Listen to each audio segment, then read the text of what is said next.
రోజు చూడని ఇంత హాయిని మరిచిపోదు మనసు. ఒదిగి ఉండి నీ వాకిటిలో బదులు కోరి నే నిలుచున్నా. దారి తెలియని చీకటిలో వెలుగు చూసి కాదంటానా.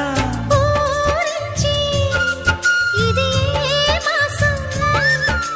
ప్రేమించే ప్రతి గుండెను అందెల సందడి చేసే హేమంతం ఇది.